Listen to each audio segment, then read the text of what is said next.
guys have ever been to like a poetry like cafe or anything, but what we do is we do a potluck poem, and that's basically it's a poem of the audience. I'm going to start off the first line. Somebody give me an animal. Dog. Oh, okay, and an occupation. Fireman. Dog is the fireman. Had a baby Joel. Okay. Is it a Dalmatian? Fireman. And baby.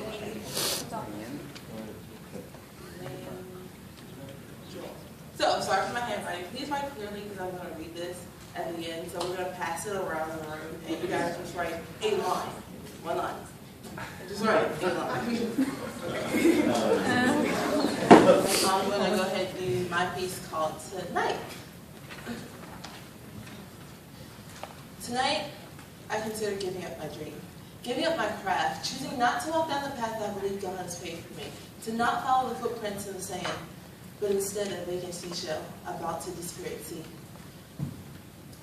I prayed for the calming of a storm, and I hoped for a storm in the mount where Jesus would treat me as one of his disciples and reveal to me the secret I was meant to keep. Tonight, I consider taking you back because your voice flashed in front of my brain, and the anger that manifested from the hell and bitterness of leaving you made its way into changing of my mood, and I could no longer hold my tongue. And I asked to speak to you privately, and you decided to call the scene. And when our discussion became hotter, so did our voices. And when you lost your temper, that's when it happened.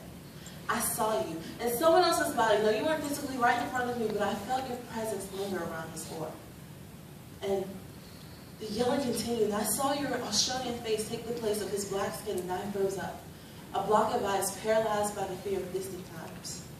Tonight, I found my trigger, a button that I didn't know existed. It made me question my motives and actions, made me question my exact purpose, because the last 2 years I was sure of it, but when I saw your face of that masquerading Romeo that I once loved when I was so young and naive, the face that I stared into that put and inflicted pain upon my skin, the face of Lucifer himself, made me unsure of everything. Were you right? Were you right when you said that I would never be able to escape, that you would haunt me, that you would follow me to the moon and stars and back?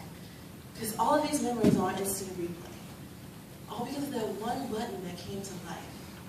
Tonight, I couldn't sleep because for the first time in months, you invaded my dreams with a lullaby of deception and a kiss that reminded me how I would rather ask for death before I would have you try and take the intimacy that lies in my heart and nests between my legs that I choose to no longer share. Rewound a muscle that you once caused not to beat, blind the eyes of a bold dreamer finally able to see. Have your hands become the apple, my body your tree where you would tattoo your marks for everyone to see. Rape my mind of the positive thoughts, no longer unleashed. Tonight, I felt as though you were no longer 23,000 plus miles away, but standing here in front of me again, insulting my intelligence, degrading my appearance, making me feel inferior to you because I possess the gift of life-giving, persuading me to let you put a ring on it because when push came to shove, I would always be your punching bag.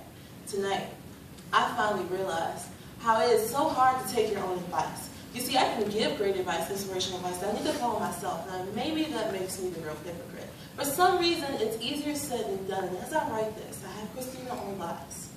If you lift me up and get me through this night, praying for the strength to accept the things that I cannot change, but fix the things that I can. And hoping to wake up in the morning with an unbroken heart, look at my reflection and see my bright smile. And to never go a night where I considered giving up on the women who looked to me for inspiration, but more importantly, my dream.